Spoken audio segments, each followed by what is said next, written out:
Pili ka na ng ibang babae kasi ano,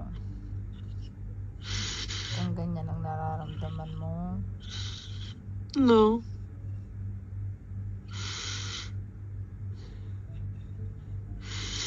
Sabi ko nga sa'yo, ngayon ako nagtiwala ulit. Sumugal. Hindi ko naman hiniling na sumugal ka. Yes, I know. Kaya nga pumili ka na lang ng ibang babae na mas magmamahal sa'yo, mas magiging priority ka. So, ibig sabihin ng mas pinipili mo siya. Daddy, alam mo ang sitwasyon. Yes. Ano, dumadating tayo sa punto ng may pilian? No, I'm just asking you for to choose. Nararamdaman ko na okay kayo ngayon. Masaya ko ngayon. And I'm very proud that alam ko wala ako sa mga priority mo.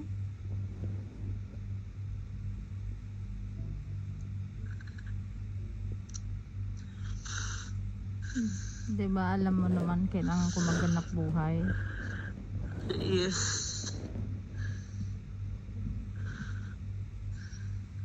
Para sa anak ko. Sa ibig sabihin na siya pa rin yung pipiliin mo. Bakit meron bang pilian nga na nangyayari po?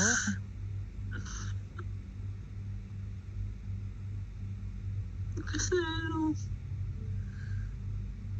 sa mga binitawan mo sa akin, siya pa rin priority mo. Binitawan kong salita like what?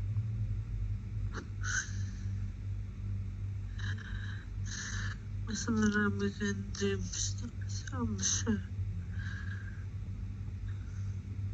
Paano mo nasabi yan? Diba sabi mo nun?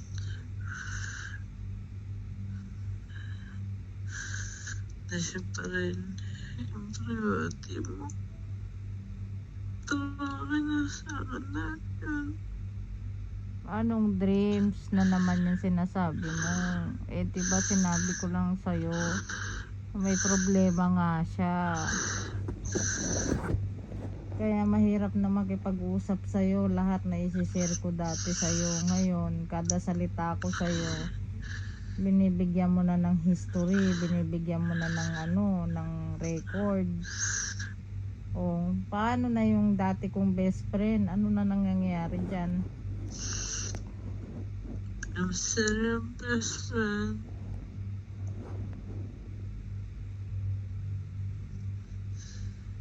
Pero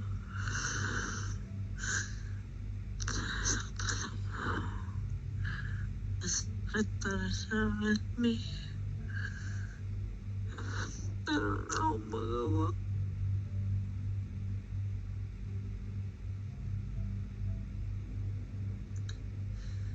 Kasi alam ko kasama siya. Tapos bakit mo siya?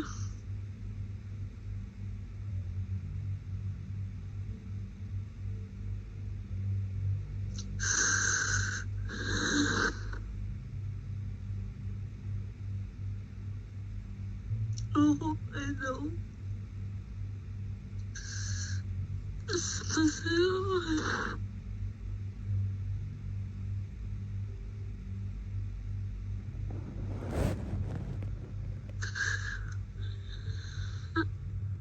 alam ko naman na siya buhay po.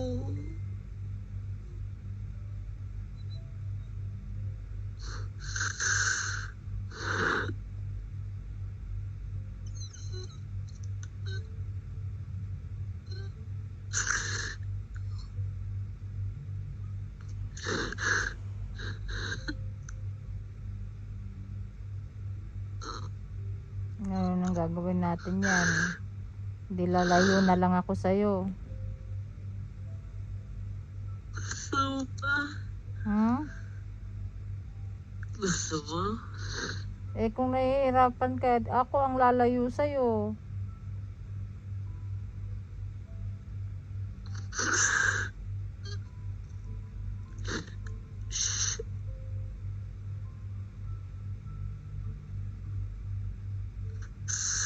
Pinasok mo tayong dalawa sa ganitong sitwasyon, tapos papipiliin mo ko. Bakit kailangan mamili? Hindi. Pipili. Anong gusto mo mangyari? Lalayo ako dito, iiwanan ko tong Kuwait. Alam mo namang naumpisahan ko na ang buhay ko dito, ang negosyo ko dito. Ano? Yes, ano? Paano ibebenta ko yung mga gamit ng salon. Tapos saan ako pupunta? Anong assurance ko sa buhay ko pag umalis ako dito? Sige nga. Sige nga, kausapin mo nga ako, ipaliwanag mo nga sa akin. Dali. Hindi naman napipili kasi alam ko na ba kung ano pipiliin mo. Kaya nga, pinapipili mo ko.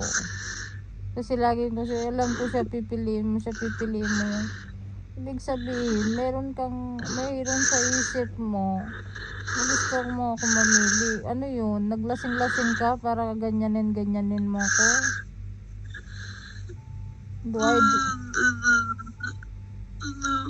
Deserve ko ba yan? No. Pinunta mo tayo sa sitwasyon na ito. Pumasok ka sa sitwasyon na ito na sinasabi mong okay lang. Tapos ngayon, tapos nasasaktan ka. Tapos anong gagawin ko na lang? Lalayo na ako sa'yo. Except you. Gusto mo na naman yun. Masaya ka? Masaya ba yun? Nakakasaya ba yun? Of course not. Magiging masaya ka sa ganun sitwasyon. Of course not.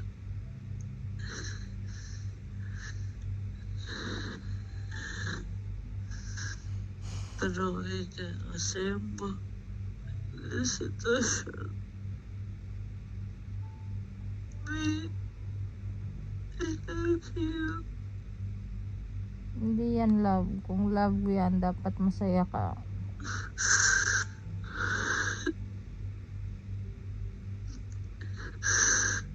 Pero ako magiging masaya. Kung mas masaya ako na hindi ako sa kanya. Ano? Ano po yun? Para ako magiging masaya. Kung mas masaya ako na hindi siya sa'yo. Daddy, alam mong nauna siya sa'yo. 8 taon kami. Anong gusto mo mangyari sa akin, di? I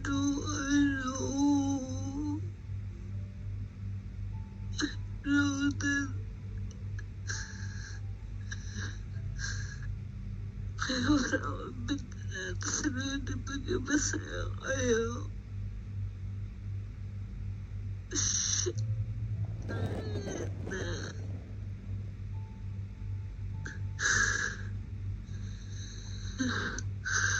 Nagsinungaling ba ako sa'yo una? Alam mo lahat ang buhay ko. No. Yes. No. Nilagay mo tayo sa sitwasyon na ito. Tapos nagustuhan ko rin naman. Ngayon pahihirapan mo yung sitwasyon. Gusto mo mag-rumble lahat ang buhay ko. Alam mo ba gusto ka masaya. Okay lang ako. Okay ba yung ganyan?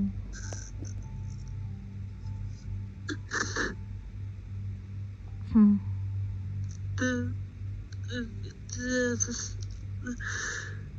Basta kapagiging masaya. Okay, what you want me to do that makes you feel better? Tell me. Okay. Hmm? Kahit ito. Diba?